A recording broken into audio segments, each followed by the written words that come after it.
Buenas tardes. Hoy la Fundación Santiago Pérez Gago tiene el privilegio de contar con la presencia de Rafa Millán, que como vais a poder comprobar es un ponente de excepción. Imponente. Rafa Millán es psicólogo, licenciado por la Universidad Autónoma de Madrid, psicoterapeuta y filósofo, con máster en la Universidad Complutense. Ha publicado multitud de artículos en revistas y obras académicas, además de organizar y participar en congresos en distintas universidades. También es colaborador en prensa escrita, radio y televisión. Cuenta también con varias obras publicadas, entre las que cabe destacar Las enfermedades mentales no existen, son los padres. Vaya, medio mal leído. 39 semanas y media, un embarazo su fin. Pues casi aciertas porque esa es de Marcía, que es mi mujer. Ah, bueno. Pero está cerca, ¿eh? Te has quedado Bueno, pues por la parte que te toca. ¿Y cómo ser sufí y no morir en el intento? Y morir en el intento. Y además de todo ello, pues ha tenido tiempo de tener 5 hijos, que no es poco.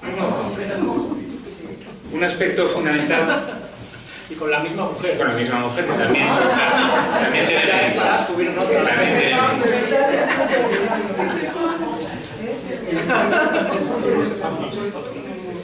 Bueno, tiene también más curiosidades, ha sido también cómico y mago, es decir, que es un hombre polifacético.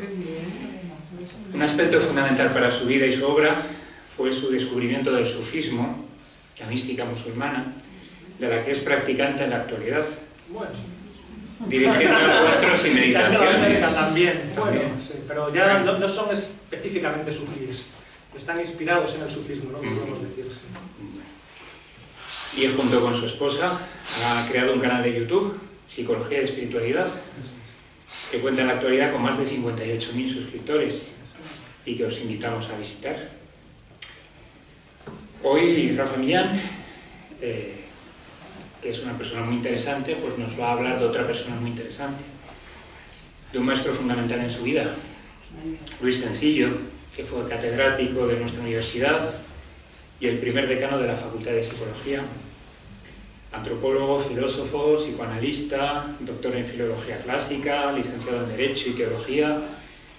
Sencillo fue un auténtico gigante intelectual, de cuyo nacimiento conmemoramos precisamente el centenario durante este año. En relación con ello, el Instituto Psicoanalítico de Salamanca, varios de cuyos miembros están aquí presentes, Javier Sedano, doctor Manuel Becerro, le han dedicado un ciclo de conferencias. Con respecto a su maestro, Luis Sencillo, cuenta Rafa Millán una anécdota muy significativa, no sé si luego abundará en ella. En una ocasión Luis Sencillo tuvo un encuentro con un maestro sufí, a través de ti. Y este maestro dijo que vio en su frente una llama. Y que a la vez sentía que Sencillo estaba preocupado porque esa luz se pudiera perder, así es. Que se apagara, ¿no? Y el maestro sufí le garantizó que la providencia, Allah, iba a permitir que esa luz se mantuviera encendida a través de unas velas que de alguna manera metafórica se referían a sus discípulos, que serían los encargados de preservar su legado intelectual. Y es una historia que me impresionó porque nos interpela también a nosotros. Sí, es muy paralelo. Ay, ¿cómo te has enterado de eso? Es que he visto tu canal. Sí, ya lo veo. No. Y nosotros también, humildemente, nos hemos convertido en portadores de una llama de otro maestro, de Santiago Pérez Gago, que da nombre a nuestra fundación. Y es responsabilidad del discípulo conservar esa llama, cuidarla, alimentarla, no dejar que se extinga, transmitir a los demás la emoción y el conocimiento que nos ha legado el maestro. Y es un deber que nos debe interpelar, dejando de lado intereses particulares, roces personales, venciendo cualquier clase de obstáculo, siendo fieles a la herencia recibida y no dejar en ningún caso que se pierda o se degrade. Hoy Rafa Millán va a hacer honor a esa deuda de gratitud y amor que todo discípulo tiene con su maestro. Suya es la palabra. Gracias.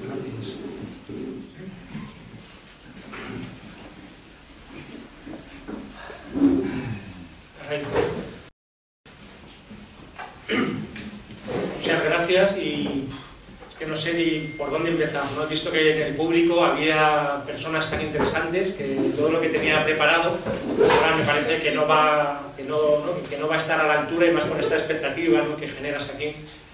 Entonces yo voy a intentar hablar sobre todo, más que hacer teología o filosofía, de mi vivencia concreta, de mi experiencia personal con Luis, con el que pude estar, gracias a Dios, Luis Cencillo, con el que pude estar los últimos años de su vida, en una convivencia que en ocasiones fue muy estrecha, y él fue, yo creo, el primero con el cual yo pude darme cuenta de que existen de verdad los maestros, ¿no?, los maestros de vida.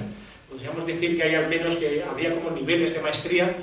Alguien puede ser maestro de una disciplina, como un maestro de música o un maestro de filosofía, en que de alguna manera esa disciplina está encarnada en la persona del maestro y va más allá de un mero profesor, que nos dé un conocimiento intelectual, un conocimiento técnico, que muchas veces además con los profesores uno tiene, o por lo menos yo tenía la sensación de estar un poco perdiendo el tiempo. Yo recuerdo sobre todo en la facultad que tenía algunos profes que hasta dictaban apuntes y yo decía, caray, pues esto me voy a casa, me lo leo en 20 minutos, que además se me queda mejor y no estoy aquí una hora perdiendo el tiempo.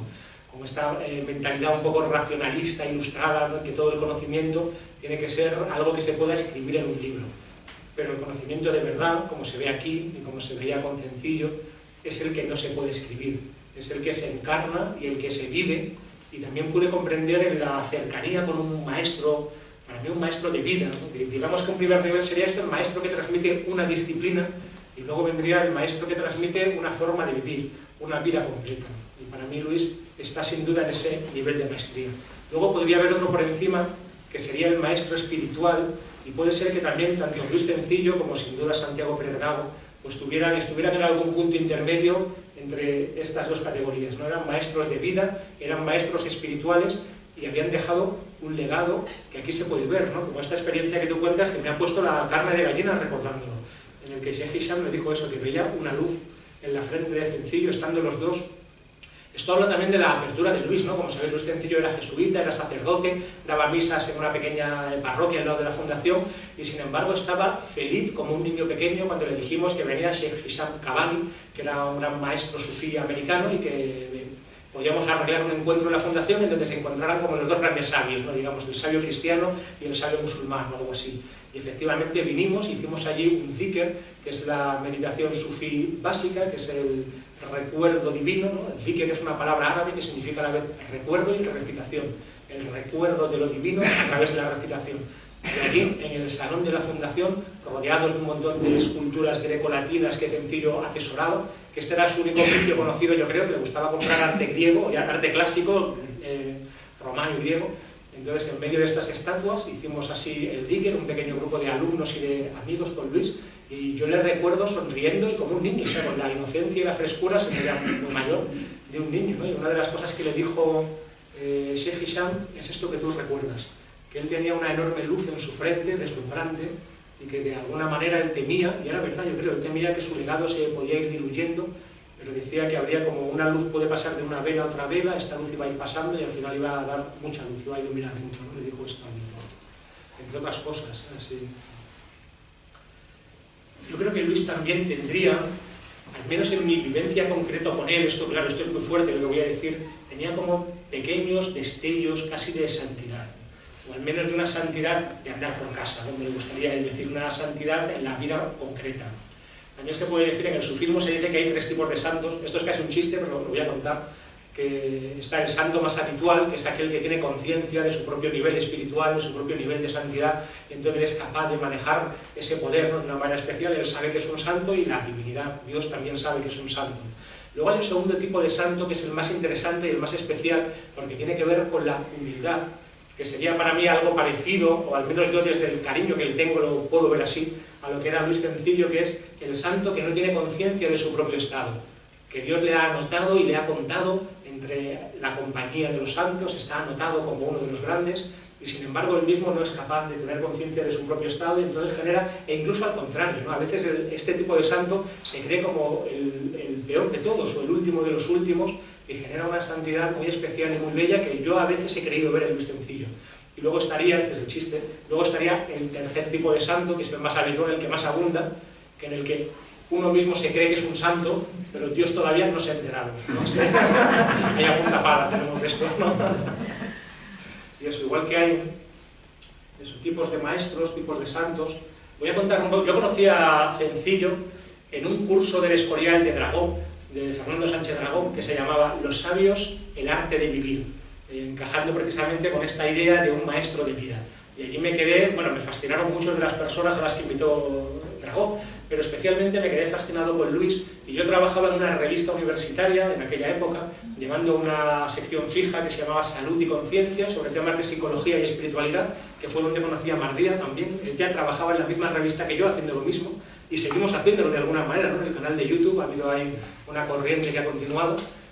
Y entonces yo quise ir a entrevistarle, contacté con él, fui a la fundación, le hice una entrevista que todavía se puede leer, que la voy a subir, no la he subido todavía, pero la voy a subir a la página psicologiaespiritualidad.com para el que quiera la pueda leer, en el que le estuve preguntando cómo veía él el mundo actual, cuáles eran los males y los problemas de nuestro tiempo, y desde su mirada de sabio, pues cómo se podrían abordar las problemáticas del mundo actual, ¿no? Y bueno, me dio una serie de respuestas que se pueden leer, y entonces yo le pedí, al acabar la entrevista, también en la fundación, lo recuerdo perfectamente, que si él querría ser mi terapeuta y mi maestro. Se lo dije así: yo quiero ser tu paciente y también tu discípulo. Entonces él se rió y me dijo: bueno, vamos por partes, ¿no? Primero hacemos terapia y luego la crema. Entonces empecé con él la terapia en la fundación, que aquí hay muchos. Me da un poco de vergüenza hablar de Luis. Yo voy a hablar de mi versión de Luis, el Luis Cencillo que yo conocí, porque aquí hay mucha gente que a lo mejor lo ha leído, lo ha estudiado más que yo y que lo ha conocido más que yo. En la Fundación Cencillo, para empezar, es interesante que se llamaba, ¿no? para alguien tan dedicado al psicoanálisis, con el nombre de su padre, que era Cencillo de Pineda, ¿no? Él era Cencillo Ramírez, pero la fundación tenía el nombre del padre, ¿no? Esto ya es algo interesante, como él estaba llevando ahí también un legado. Era su tío. ¿Era su tío? Sí, sí. Sí, antes yo creía que era el padre. ¿No? Pues puede ser. ¿Veis cómo hay gente que sabe más que yo? Me siento como un usurpador, ¿no? como el síndrome del impostor, ¿no? Y tenía como varias plantas. Entonces en la planta de abajo tenía una gran biblioteca donde de vez en cuando yo le pedía algún libro, y la única vez que yo le he visto lejanamente enfadado conmigo, porque conmigo a mí siempre me trató muy bien, ¿no? Nunca, o sea, yo estuve con él al final en una convivencia muy estrecha, ahora os lo iré contando, y tuvo un trato excelente, exquisito y cercano conmigo siempre. Yo le vivía como casi un segundo padre, o un maestro, como ya digo, de vida a todos los niveles. Y la única vez que le vi un poco enfadado conmigo fue porque le pedí prestado un libro, que no recuerdo cuál es, que era un libro de casos de Steckel, de Wilhelm Steckel, el psicoanalista, un libro bastante malo, por otra parte, y tardé un poco en devolvérselo, y entonces él me lo empezaba a pedir: ¿te has traído el libro de Steckel? Ay, perdona Luis, me lo traigo el próximo día, la semana siguiente. ¿Y el libro de Steckel? Y, hombre, es que si no, no te dejo más libros. La única vez que le vi como un poco enfadado conmigo, que me recuerda esto que habréis oído alguna vez, que dicen que hay dos tipos de tontos. ¿Habéis oído esto? Los que dejan libros y los que los devuelven, ¿no? Pues eso. Luego tenía la casa entera, la fundación, que era un antiguo palacete del Viso, de un barrio en el norte de Madrid. Tenía también un montón de despachos. Bueno, tenía la casa donde él vivía, en la planta de abajo él tenía la habitación, el dormitorio, luego en la planta del medio es donde estaba el salón, y había también algunos despachos y un pequeño recibidor donde siempre había alguna persona que estaba recibiendo a la gente para enviarlos a los terapeutas. Luego estaban los pisos donde había despacho, y al final un aula donde él mismo daba clases, y en la fundación en general se daban clases.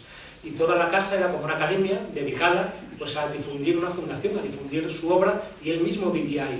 Yo solamente he visto esto o algo parecido en la casa del otro maestro que he tenido, que es el maestro sufí Maulana Sheikh Nafi, que tenía también una casa en Chipre que estaba siempre abierta y donde acogía a todo el mundo, y él mismo también vivía allí, y a la vez la casa era como su propia misión. Y como él tenía allí, bueno, en la zona turco-chipriota, que es casi tercer mundo, entonces como él estaba allí con la casa abierta, se le colaban pues todo tipo de personas que no tenían otro sitio a donde ir, ¿no? Entonces había muchos mendigos, había gente que aquí estarían con diagnósticos psiquiátricos, tal vez internados, todos allí conviviendo en la casa de Maulana Sheikh Nafi en Chipre. Entonces Maulana decía que su casa era una mental house, esta casa es una mental house, así medio bromeando. Entonces la casa de Cencillo también era una mental house, ¿no? Donde, y a la vez una academia, ¿no? Tenían estas cosas en común. Yo he encontrado muchos paralelismos entre el maestro sufí y Cencillo, ¿no? He visto que había desde lugares diferentes ciertas corrientes que van juntas también. Yo voy a hablar un poco del currículum de Luis, pero bueno, ya lo has mencionado tú. Yo siempre le he visto un poco como San Isidoro, ¿no? Que siempre se dice esta palabra de él en Wikipedia. San Isidoro es polímata, lo que sabe mucho, quiere decir polímata, ¿no? Que sabe mucho de muchas cosas, ¿no? Entonces, para mí esto era lo que era Luis, como una especie casi de nuevo San Isidoro. Él hablaba, para empezar, 10 lenguas, que cuando se le pedía esto, te decía, bueno, hablo 5 vivas y 5 muertas, que esto parece un parte de guerra. Y de vez en cuando hablaba 5 vivas y 5 muertas, pero de vez en cuando otras las chapurreaba. Yo recuerdo que hice una iniciación, bueno, en la época, en un grupo budista bajarayana del Camino del Diamante, y me dieron un nombre tibetano, que era Karma Tsewantsenge, Karma por la línea del Karmapa, ¿no? Y entonces se lo dije a Luis en una de las sesiones con él, y me corrigió la fonética. Yo le dije, pero Luis, ¿también sabes tibetano? Me dijo, hombre, esto por culturilla general, ¿no? Así que ya me diréis cómo va vuestro tibetano, de culturilla general, el mío regular, ¿verdad? Y de vez en cuando lo recomendaba también. Una cosa que yo recuerdo de él es que cuando alguien le decía, estoy un poco perdido en la vida, no sé qué hacer, pues le decía, hombre, pues métete en alguna lengua, ¿no? Ponte a estudiar alguna lengua, era como un consejo que él daba de vez en cuando. Y bueno, tiene infinitas carreras de cátedras, doctorados, decano aquí, ¿no? La de la Pontificia de Salamanca, fue el lector en Innsbruck, que nunca he sabido muy bien lo que significa, pero debía ser algo muy importante porque él siempre insistía mucho en esto, y estuvo también con grandes, ¿no? Con Heidegger, con Jaspers, ¿no? Con Ratzinger también, ¿sí? ¿Con quién más? Que coincidió en aulas distintas. Coincidió, ¿no? En aulas distintas, ¿no? Sí, sí. Y bueno, fue jesuita, porque él quería llegar, él decía que en parte se había hecho jesuita, porque era como lo más serio que había en su época, y él quería llegar al fondo de la iniciación cristiana. Entonces era como la manera más fácil y más directa, y decía que allí con los jesuitas hablaban en latín. Le pilló la guerra civil con 14 años, en esta misma casa del Viso, donde él vivía de pequeño, ¿no? Y luego ya imagino que la heredaría, y dice que esa época, esos años que hubo de parón de colegio, él se dedicó a leer los clásicos españoles, uno detrás de otro, y luego ya enseguida, en griego y en latín, empezó a leer a los escolásticos, ¿no? En su idioma, porque quería aprender a pensar. Es que yo veía que leyendo en griego y en latín a los escolásticos me amueblaba la cabeza y yo quería aprender a pensar, ¿no? Y esto siendo un chaval todavía. Porque es que él se dedicó toda la vida, ¿no? Al estudio y a la búsqueda intelectual y espiritual. Y prácticamente, yo diría, por lo poco que yo puedo conocer su trayectoria, sin distracciones, ¿no? Estuvo siempre muy centrado, muy focalizado, porque tuvo, de esto también habló con el maestro, con Sheikh Hisham, él tuvo, lo contaba, yo no sé si estará escrito en los libros, me imagino que sí, que en algún libro estará, que tuvo una experiencia mística con 19 años saliendo de la ducha, y que básicamente lo que sintió es que él tenía que dedicar su vida, o sea, vio que la divinidad le llamaba o que existía, que tenía que tomarse en serio la existencia de Dios y que entonces tenía que seguir esta metáfora evangélica de podar el árbol. Tenía que cortar todas las ramas que le estaban llevando a perder energía por otro lado para dedicarse nada más que a lo esencial y a lo importante. Y a partir de ahí él fue capaz, yo creo que sí, ¿no? de hacer esta labor, de podar el árbol y de dedicarse a lo importante. Luego siempre cuenta que tuvo una segunda experiencia que él pensó que a partir de ese momento iba a empezar a tener como una vida espiritual muy rica y llena de experiencias, y sin embargo más bien tuvo un periodo de sequedad hasta los 50 y pico años en que tuvo una segunda experiencia mística, ¿no? Lo solía contar así, y que tuvo que alimentarse por episodios de estas dos experiencias, ¿no? Luego tuvo otras cosas, ¿no? Porque también cuenta que cuando estaba con los jesuitas, por ejemplo, ahí hacía como meditaciones en el Evangelio, y de vez en cuando contaba ciertas experiencias que tenía. Pero las dos grandes experiencias, según él lo decía, siempre eran estas, ¿no? Con 56 años, me parece, no sé exactamente la cifra, por ahí, y con 19 al salir de la ducha. Bueno, escribió más de 60 libros, de todo, ¿no? Porque tiene libros de filosofía, de antropología, de filología, de arte, de historia del arte, y además, como él tiene un sistema, o sea, él ha sido capaz, en mi opinión, de echar una mirada integral, unitaria y sistémica a todos los grandes saberes humanos, psicología por supuesto, pues cualquiera de los libros que leía será como una puerta de entrada a ese mismo sistema donde lo iba encajando todo.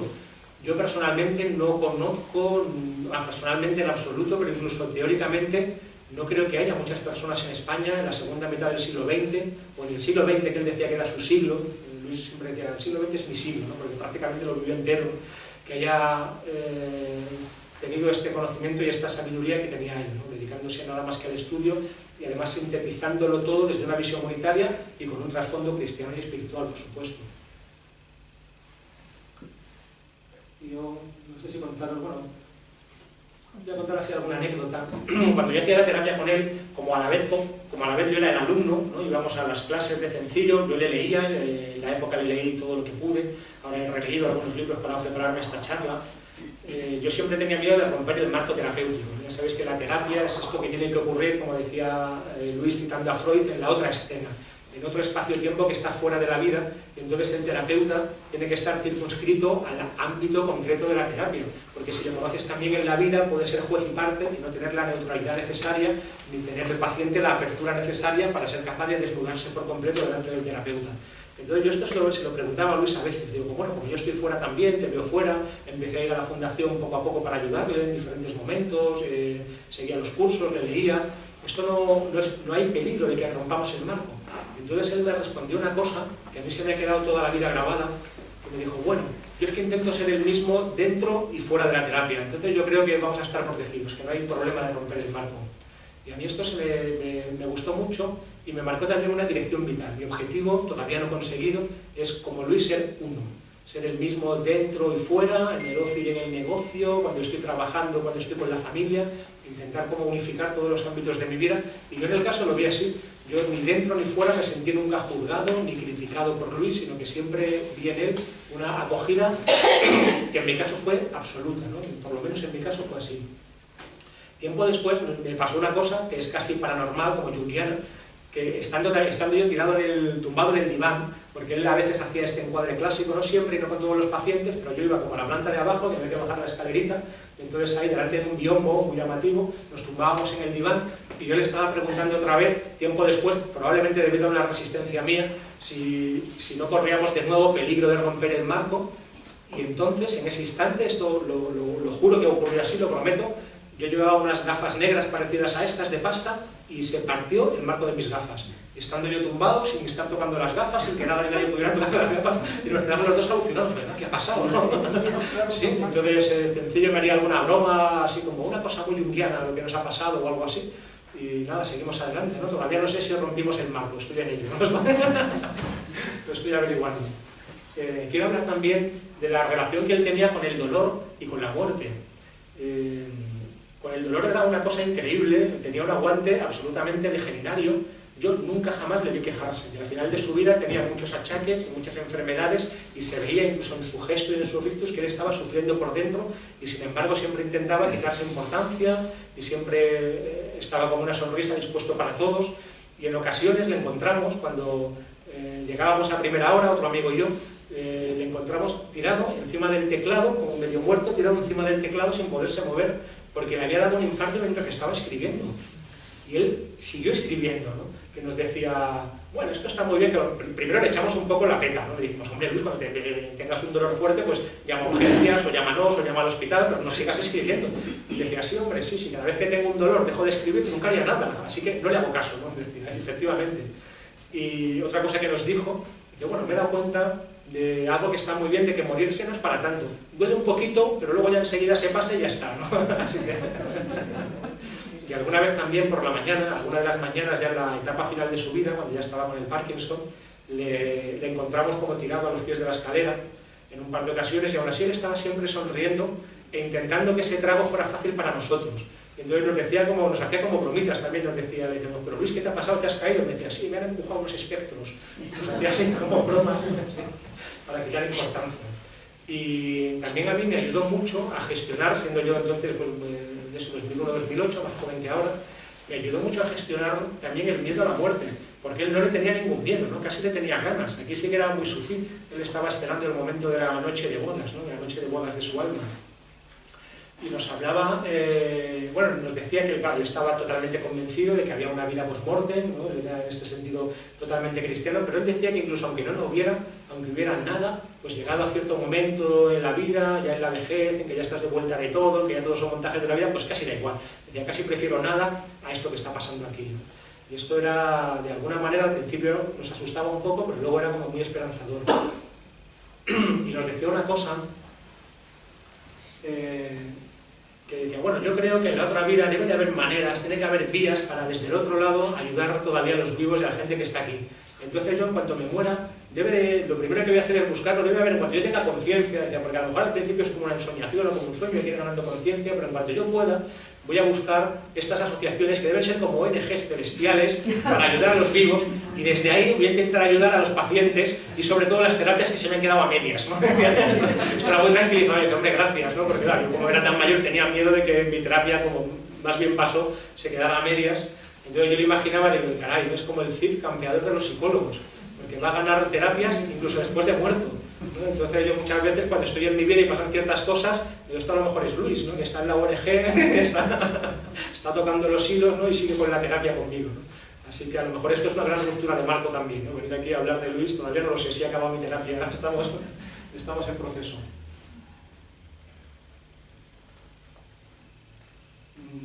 Voy a contar un poco cómo era la vida diaria, porque al final, en la última etapa, vamos bien de tiempo, ¿no? Sí. Bueno, y luego, si podemos dialogar un poco, yo creo que es mejor, ¿no? Que me estoy dando la chapa todo el rato. En la última etapa de su vida, sobre todo un amigo y yo, Iñaki López, empezamos unos cuantos alumnos suyos, jóvenes, empezamos a ayudarle en algunas labores, porque a él ya le costaba hacer ciertas cosas, a llevarle el coche cuando tenía que dar una charla y una conferencia, y ya en la última etapa de su vida le ayudábamos a escribir, porque él, sobre todo, era con la medicación del Parkinson, a veces no le funcionaban bien los dedos y no podía teclear, entonces íbamos a visitarle por turnos, las mañanas, yo pasé allí muchas mañanas y a veces el día completo, y entonces él nos iba dictando e íbamos escribiendo lo que él dictaba. Que para mí fue una cosa increíble, porque esto me recordaba algo que ya me había pasado en mi infancia con mi abuelo. Mi abuelo era escritor y se quedó ciego en la última etapa de su vida, y él me dictaba y yo escribía, y además era un señor que se parecía, un señor ya mayor y delgado, mi abuelo, que se parecía mucho a Luis físicamente. Y a mí me ponía los pelos de punta cuando iba a escribir con Luis, y repetía por segunda vez en mi vida el mismo proceso, de que una persona, para mí, de una sabiduría increíble, estuviera dictándome y yo pudiera asistir en primera persona al proceso creativo, y los dos lo hacían igual, tanto mi abuelo como Luis, se quedaban como en silencio un instante, se miraban dentro y enseguida ya se me ponían a dictar, y el texto que salía iba a misa literalmente, porque yo a Luis prácticamente nunca le vi corregir nada. Luego yo se lo volví a leer, a ver, ¿qué hemos puesto? Tacatacata, vale, seguíamos, ¿qué hemos puesto? Tacatá, y con mi abuelo igual, corregíamos a lo mejor una palabra o una coma o algo así, pero ya está, nunca le vi, y esto era una cosa para mí increíble, porque eran obras de calado, las que yo colaboré para escribir por las dos últimas, que son El viso republicano y La ignorancia lúcida, estas dos últimas obras.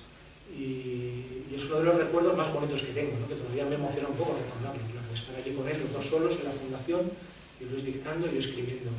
Él se levantaba muy temprano, normalmente había dormido regular por todos los achaques y por la edad.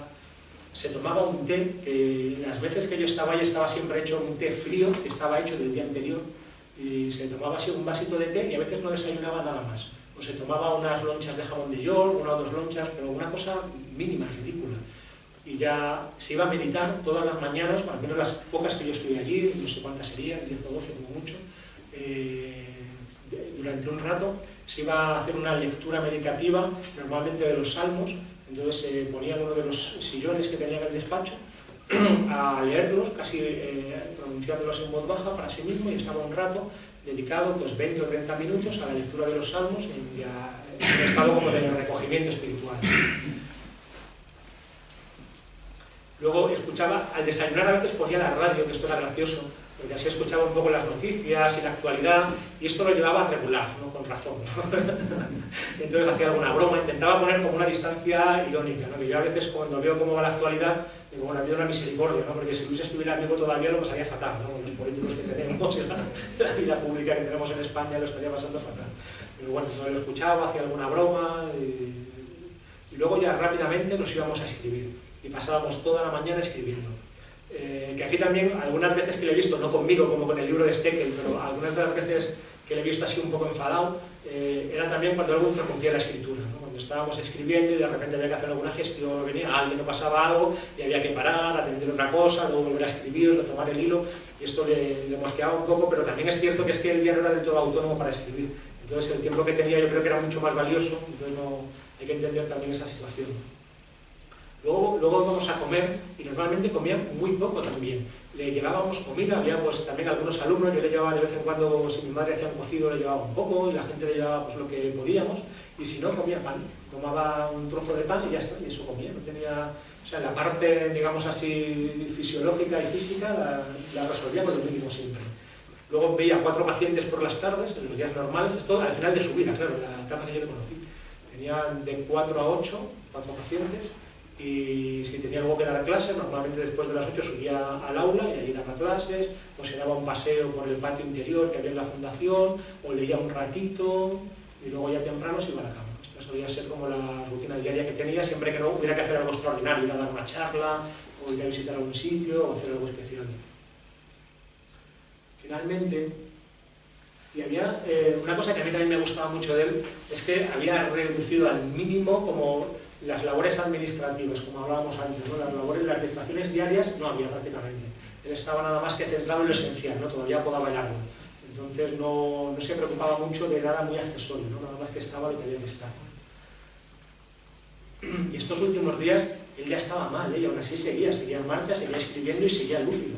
Este tiempo que escribíamos, ella estaba con lucidez y era capaz de escribir. Se hacía las pruebas, bueno, yo recuerdo un día en el que vino de hacerse unas pruebas de neuroimagen para lo del Parkinson, y él nos decía bromeando, caray, estaban las pruebas llenas de manchas, es como si tengo el cerebro lleno de agujeros con un queso de Gruyère. Y sin embargo yo me siento bien, ¿no? Esto debe de ser algo más bien de tesis platonista, ¿no? Platónica, ¿no? Decía que por un lado va mi espíritu y por otro lado mi cuerpo. ¿No? Hacía así una reflexión con esto. ¿Sí? Luego ya finalmente el fallecimiento de Luis, los últimos días los pasó ya en el hospital, tuvo una especie como de síncope en la fundación, entonces se le llevó al hospital donde ya había perdido la conciencia, y también unos cuantos alumnos nos fuimos organizando para estar con él todo el tiempo, y yo estuve 3 o 4 veces porque tampoco fueron muchos días, y entonces allí en el hospital ya no se podía comunicar con él, y sin embargo le hablábamos y daba la sensación de que él entendía. Y lo que yo tengo más marcado fue darle la mano, en algunas ocasiones estando él en la cama, ¿no? Y darle la mano y notar cómo él me apretaba la mano, a pesar de no poder comunicar nada de otra manera, sin notar cómo él me apretaba la mano, ¿no? De alguna manera estaba notando ese contacto humano, ese contacto cálido, entonces todos hacíamos eso. Cuando estábamos en el rato que estábamos, nos poníamos cerca de la cama y le apretábamos la mano, y recibíamos también su apretón y le contábamos, le hablábamos, seguíamos haciendo de alguna manera terapia con él o aprendiendo con él, aunque él estuviera allí en la cama. Finalmente, yo tenía miedo en esa época de que muriera en mi guardia, pero bueno, finalmente no fue así. Fue con otros chicos, ¿cómo se llama ahora? Que es poeta, era poeta. No me acuerdo del nombre. Vale. Bueno, y el velatorio fue una cosa muy rara, que yo esto no sabía ni que era posible ni que era legal, porque fue la propia fundación de Cuerpo Presente. Pusieron una mesa enorme en el salón de la fundación, y en la mesa estaba allí el cuerpo de Luis, sin nada que nos separara, o sea, no como en un tanatorio que está detrás de un cristal, sino que lo teníamos ahí. Y entonces ahí sí que pudimos ver que lo que teníamos delante pues era eso, una carcasa, un cadáver, un muñeco, ¿no? Que ahí no quedaba nada real. E hicimos una meditación, estuvimos muy poquitos, no sé por qué, a lo mejor 5 o 6 personas, velándolo toda la noche e intentando estar en un estado meditativo, aprovechando pues este momento especial de la transición al otro lado.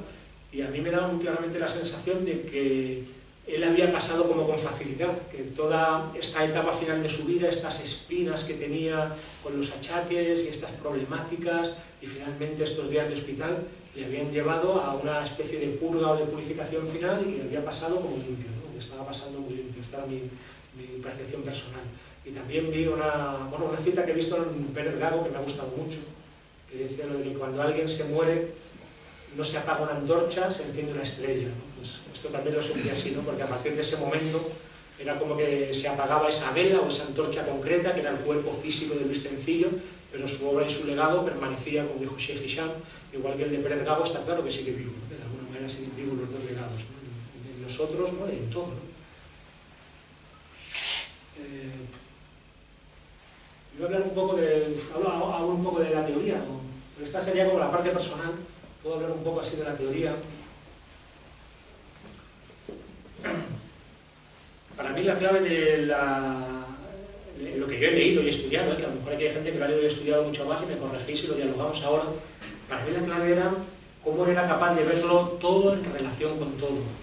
Y además relacionado de una manera especialmente dialéctica, dinámica y en situación, diría él. No había tanto sustancias fijas como relaciones entre las cosas o entre las realidades. Y también epistemológicamente lo veía así. Todos los saberes y todas las ciencias, que son diversas, no hay una sola ciencia, ni un único saber, ni un único orden o tipo de saber, sino que hay muchos y diversos elementos, modelos, ámbitos y dimensiones donde se dan los saberes humanos, tienen que estar interrelacionados, pero con mucho cuidado de que ninguno de ellos, como una parte, se quiera apropiar del todo. Entonces tengamos una única ciencia o una única disciplina o un único paradigma que quiera explicarlo todo de una manera lineal y grosera, y entonces acabe generando una violencia de la realidad que no cabe en un único paradigma. Y siempre escuchando la realidad concreta, teniendo mucho cuidado de no hacer un andamiaje abstracto que nos acabe separando de la realidad, como puede pasar, por ejemplo, en ciertas doctrinas teológicas, que empezamos a montar un andamiaje de ideas, un sistema de constructos que al final nos acaba separando de la realidad concreta, o como puede pasar con el cientificismo más cutre y más rancio, que igualmente también se van generando una serie de verdades. Por ejemplo, el concepto de materia, que él criticó tanto, hizo una de sus primeras tesis, y materia, intentando estudiar realmente qué es la materia, ¿no? Porque parece que en su época la materia era como el primer principio de lo real, ¿no? La realidad concreta, la realidad manual y cotidiana, parecía que era la única realidad y la realidad de la materia. Entonces él empezó deconstruyendo esto. Esto también, por supuesto, en las humanidades. Él apoyaba lo psicológico y lo antropológico. De hecho, se le conoce muchas veces en el ámbito de la psicología por haberle dado esa base antropológica a la psicología.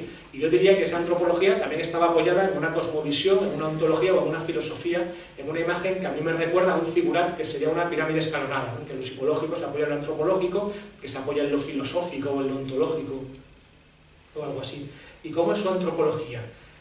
Pues tal vez la categoría básica de Lewis precisamente es una antropología porque él señala de manera muy clara cuál es el principio que nos hace humanos, que es aquello que nos diferencia de los demás vivientes y que es aquello que en consecuencia permite las características genuinamente humanas, nuestra libertad, nuestra responsabilidad e incluso la experiencia mística. Y esta categoría para él es el desfondamiento, que consiste en que no somos seres cerrados o acabados, sino que venimos en el mundo a medio hacer. Estamos abiertos, y estamos abiertos en muchos sentidos. Abiertos por abajo, en lo pulsional e instintivo. Un ser humano que nace en el mundo no sabe qué hacer con sus instintos o con sus pulsiones. Es algo parecido, decía, al perverso polimorfo de Freud, en que estaría, digamos, siendo esclavo de sus pulsiones y sus instintos más parciales, y entonces necesita una familia y una cultura que simbólicamente venga hasta cierto punto a fondarlo, y cada cultura encuentra soluciones distintas. ¿Qué es lo que hacemos con nuestras pulsiones agresivas? ¿Qué hacemos con nuestra sexualidad? ¿Qué hacemos con las funciones fisiológicas? ¿Cómo se resuelve todo esto? Es algo que no está claro. Y entonces por eso se necesita, por eso hay como cierto juego y hay cierta libertad. No es como un animal que viene ya cerrado, ¿no? Un perro o un gato le sueltas en medio de la selva y ya sabe a qué atenerse, sabe qué es alimento, cómo alimentarse, no se pregunta por su naturaleza de gato, qué es ser gato, cómo ser gato, sino que está directamente asentado en su propia naturaleza. Hasta cierto punto ya viene como cerrado y acabado. Una metáfora que a mí me vale para entenderlo es la de los antiguos ordenadores de 8 bits que venían ya con un sistema operativo cerrado, entonces todo funcionaba muy bien, pero no había ningún espacio de flexibilidad y de libertad comparado con un ordenador moderno que venga sin sistema operativo. Y hay que instalarle el sistema operativo, en consecuencia puede haber muchos más errores y problemas, pero también el sistema es más libre y más flexible. E igual que estamos abiertos por abajo, estamos también abiertos por arriba. Esto lo llamaba él cenitalmente indeterminados. Bueno, cenitalmente indeterminados. Son móviles. Es decir, no hay un sistema claro de referentes últimos en torno al cual organizar nuestra vida, y esto también tiene que darse o a través de la revelación o a través de la cultura. Estamos abiertos por abajo, estamos abiertos por arriba, y entonces él utilizaba una metáfora que me gusta mucho, que es la de la clave de bóveda. Es decir, tenemos que ir poniendo como conceptos simbólicos para irnos fondando, para intentar irnos cerrando, y cada uno de estos conceptos tiene que estar apoyándose uno sobre otro de manera relacional, armónica y dialéctica, y lo vamos colocando sobre unos andamios como si estamos construyendo un arco o una bóveda, que tenemos que ir sujetando cada piedra en unos andamios hasta que al final se pone la clave, ¿no? La clave del arco o de la bóveda, y entonces ya se pueden quitar los andamios porque todas las piedras se sujetan unas en otras y todas se sujetan en la clave de bóveda, ¿no? Que sería lo que viene a cerrar el sistema. Pero el ser humano, sobre todo por sí mismo, nunca puede cerrarse del todo, porque siempre estamos llamados a irnos trascendiendo y a superar continuamente lo humano. Y entonces ocupamos un lugar medial, que él diría fronterizo, que era otra de sus cualidades antropológicas básicas.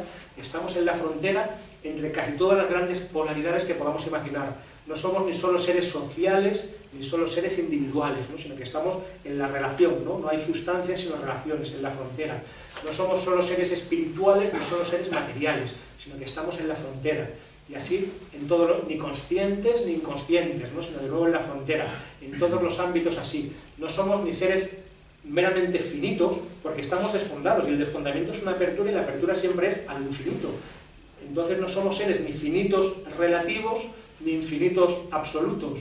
Tampoco somos seres totalmente definidos. Nuestra naturaleza tiene que llegar a hacerse en la cultura, no venimos ya cerrados y definidos, pero tampoco somos indefinidos, y vale cualquier cosa y no somos nada. Entonces él inventó un neologismo muy interesante antropológico: ni finito ni infinito, ni definido ni indefinido. Él decía que somos indefinitos, ¿no? Como esta idea fronteriza de todas las cosas. Y para mí esto es clave. Para mí esta categoría antropológica, que yo diría que somos seres mediales en esa misma idea entre lo relativo y lo absoluto, o entre el cielo y la tierra, y es donde se juega toda nuestra libertad. Si no estuviéramos abiertos a lo absoluto, seríamos como cosas, seríamos como objetos, y no habría ninguna cualidad humana. Si alguien le tira una piedra a la cabeza, nadie se enfada con la piedra, porque la piedra tiene su naturaleza cerrada y no puede más que seguir los dictados de las leyes físicas, las que sean, y darle la cabeza de la persona que se la ha tirado. Se enfadan conmigo porque yo estoy desfondado, yo tengo libertad, yo soy un juego de pulsiones cerradas y abiertas al infinito, y eso es lo que me constituye para mí como sujeto. Aquí siempre cito una metáfora que me gusta mucho, que es de Nicanor Parra, el poeta chileno, que él lo decía referido a la mujer, pero vamos a quitarle ese puntito machista, lo podemos referir al ser humano en general, que decía que somos, y me parece que esta metáfora le había encantado a Luis, decía que somos un terrible embutido de ángel y bestia. Esta me parece una definición perfecta del humano, y donde se juega además todo el drama humano, porque si fuéramos solo bestias no habría ningún drama. Todo el mundo sabría como un animal a qué atenerse y qué hacer, y si fuéramos ángeles o absolutos, si fuéramos como dioses o ilimitados, también todo estaría muy claro, todo el mundo se portaría bien y no habría problemáticas, fricciones, guerras, nadie se dejaría llevar por sus instintos egoístas o pulsiones parciales, pero no somos esos. Tenemos una vida inconsciente que hay que domar y domesticar. Él insistía mucho en esto también. Como estamos desfondados, tenemos vida inconsciente y tenemos que adiestrarnos y domesticarnos, y esto además está muy en la línea de Pérez Gago, esto de la domesticación o del amaestramiento propio, y esta idea de llegar a ser sin dejar de ser, sería justo también lo que diría Luis, ¿no? Llegar a cerrar nuestra naturaleza sin dejar de ser lo que somos, pero a la vez tenemos que ganar el ser humano. El ser humano tiene que lograrse sin malograrse. Esta frase sí es de Luis, que sería para mí prácticamente lo mismo que lo que dice Santiago Pérez Gago, de llegar a ser sin dejar de ser. Como somos fronterizos, indefinitos, un terrible embutido de ángel y bestia, como estamos a medio camino entre el cielo y la tierra, somos por una parte ángeles, ¿no? Casi todas las tradiciones espirituales dicen que somos de alguna manera seres espirituales, que somos como dioses, ¿no? Como ángeles caídos o venidos a menos, en casi todas las grandes mitologías, y en el cientificismo o en la ciencia moderna es lo contrario, somos como materia venida a más, ¿no? Como monos listos o algo así.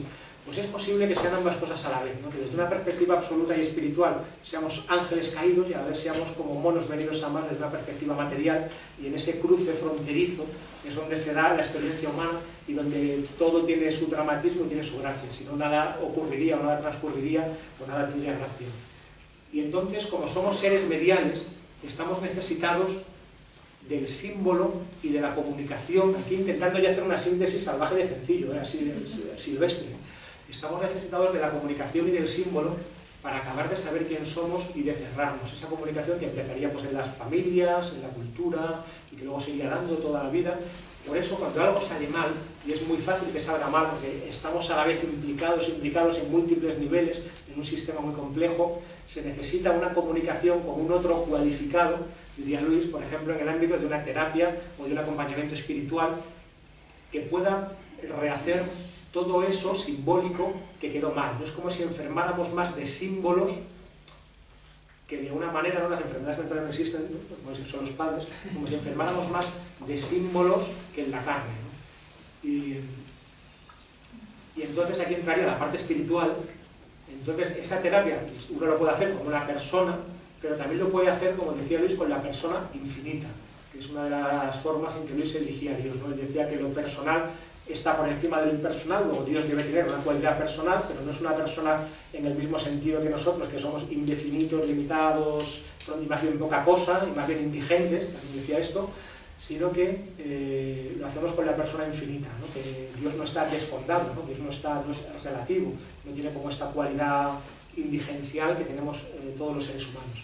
Y entonces se puede establecer una comunicación absoluta. De hecho, tiene un libro, Luis, que se llama así, La comunicación absoluta, y esa comunicación absoluta tiene algunos elementos, como la describe Luis, que recuerdan una terapia, pero una terapia celestial. Y a veces, incluso bromeando, él escribía, igual que en algunos encuadres, el terapeuta está fuera de la vista del paciente, ¿no? En la terapia divina, también, ¿no?, Dios a veces se pone fuera de la vista para que el paciente pueda, o ¿no?, en este caso el alma, el itinerario del alma hacia Dios, pueda empezar a darse. Y algunas cosas en las que serían iguales, por ejemplo, decía, para que empiece el camino, lo primero que hay que hacer desde este punto de vista, para empezar el camino espiritual, sería lo que le pasó a Luis con 19 años, que es tomarse a Dios en serio. Esta sería como la regla de oro. Tomarse a Dios en serio y estar siempre disponible para su providencia. Como es una comunicación absoluta, hay que estar también absolutamente disponible. Esto, por supuesto, es un proceso que uno no puede hacer por sí mismo. Aquí es donde viene la providencia y aquí es cuando vemos que para llegar al final del programa humano se necesita algo sobrehumano que venga a completarlo. Que nosotros no podemos entregarnos totalmente a la divinidad por nosotros mismos, si no es ya directamente con la ayuda divina. Pero el ser humano, Dios respeta tanto, esto se lo escuché decir, a mí en alguna terapia me decía estas palabras, Luis, decía, Dios respeta tanto la libertad humana que nunca va a dar el primer paso. Pero si el ser humano lo da, entonces Dios viene corriendo. Y el primer paso es este, mostrarse uno como la nada que es, ante el todo, desnudarse plenamente ante el absoluto y mostrarse dispuesto a hacer lo que hay que hacer, ¿no? A abrirse y a desnudarse ante la providencia. Y entonces en la comunicación absoluta, él da algunas ideas que dicen que es igual el camino espiritual, o esta primera fase del camino espiritual como una terapia. Y dices, tenemos que poder depositar nuestra ansiedad en alguien cualificado. Tiene que haber alianza terapéutica. Tenemos que aliarnos con la divinidad en plena confianza, este sería un aspecto de la fe, una plena confianza en la providencia y en la divinidad para iniciar el camino, igual que uno deposita cierta confianza en el terapeuta para iniciar una terapia. Sin esa confianza básica no hay terapia. Ser capaz, y esto en algunos ámbitos puede ser problemático, ser capaz de manifestarse como uno realmente es, incluso en los aspectos más problemáticos, más negativos y más de sombra, en los fantasmas infantiles, ante esa divinidad, sin miedo al juicio o al castigo. En una primera fase tiene que ser así. Uno tiene que estar abierto a la misericordia divina para poder abrir de todo el corazón y mostrar todo lo que somos, ¿no? Porque si no la terapia no se puede poner en marcha. Y luego dejarse interpelar por el terapeuta o por la divinidad y no cerrarse de manera defensiva a los mensajes, aunque siempre habrá etapas resistentivas, porque lo que quiere Dios de cada uno, el destino final es tan grande que inevitablemente, igual que en una terapia, inevitablemente, todos los psicólogos lo sabemos, hay momentos de resistencias que hay que saber gestionar, ¿no? Entonces nosotros sabemos que como somos muy poca cosa, a pesar de que no tengamos esta intención, siempre nos vamos a resistir. Él también decía que a la vez puede haber ayudas iniciales y que luego esa ayuda inicial, ¿no? Por ejemplo, una experiencia fuerte, una experiencia mística se puede tener, y luego eso se va modulando y vienen periodos de sequedad y al final incluso de pruebas que él llamaba batidas, ¿no? Pueden venir como batidas de lo divino, que es cuando vienen las pruebas fuertes, y aún así hay que seguir confiando y mantenerse en la fe, es lo difícil. Y una cosa muy interesante que decía en la comunicación absoluta, tal vez con una antropología en este punto o una sociología un poquito pesimista, es que en ocasiones la batida consiste en algo tan sencillo como que Dios levanta la protección que tienen todos nosotros, siempre estamos todos como protegidos y guiados, y durante un momento lo levanta y nos deja a solas, metido en medio del juego social, de las proyecciones y pulsiones parciales, egoístas de todo el mundo. Entonces somos atacados por todas partes, ridiculizados, vilipendiados, y ya está, dice, y ahí Dios no tiene que hacer nada, no es que Dios esté poniendo una persona para que te ataque, sino que simplemente deja el libre juego de las pulsiones inconscientes y ya está, ¿no? Te quita la protección que habitualmente llevamos, ¿no? Una cosa tremenda.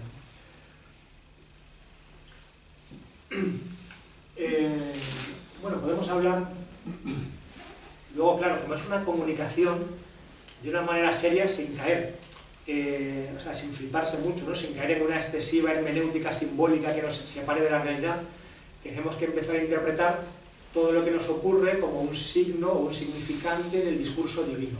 Eso también formaría parte de la terapia, pero hay que hacerlo siempre de manera muy sobria, porque si no corremos el riesgo de volarnos demasiado, no podemos estar interpretando simbólicamente todo el tiempo. Entonces, si esto lo vamos haciendo así, deberíamos ir recibiendo qué es lo que nos da en esa comunicación es bidireccional, ¿no? Y al principio lo que nosotros comunicamos es nuestra plena disposición, y todo esto lo saco de la obra de Luis, ¿eh? Intento, en la medida de lo posible, quitarme yo de en medio y hablar de lo que yo creo que diría Luis. ¿Qué es lo que recibimos? Recibimos conocimiento infuso, pequeños toques, cambios de estados anímicos, cambios emocionales, guía interior, determinación para seguir, porque uno por sí mismo si no se acabaría rindiendo, y muchas veces cuando peor estamos es cuando recibimos esa fuerza para seguir en el camino, insights como terapéuticos, catarsis, estados ampliados, sincronicidades, que sería algo muy parecido a lo que puede ocurrir en una terapia.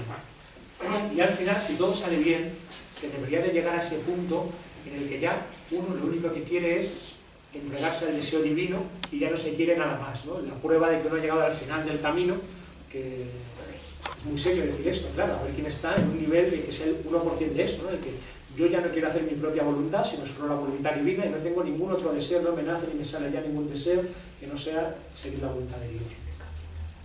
Como se trata de fondarnos, y de fondarnos simbólicamente, les recomendaba a veces la oración, que es algo que como también tiene libros tan intelectuales, ¿no? Pues a lo mejor poca gente sabe. Ahí hablaba también de tipos diferentes de oración, a veces la oración de petición, ¿no? Que sería como el nivel más bajo, pero puede ser el primero por el que empecemos, la oración de alabanza o de adoración, porque de esa manera uno se quita a sí mismo del medio para dejarle espacio a Dios. Luego le hablaba de oración de presentación y oración de intimación.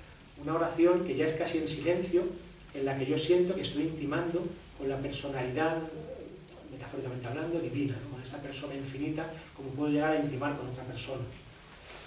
O una oración mental, parecida a la de Santa Teresa, e incluso una oración en el vacío también.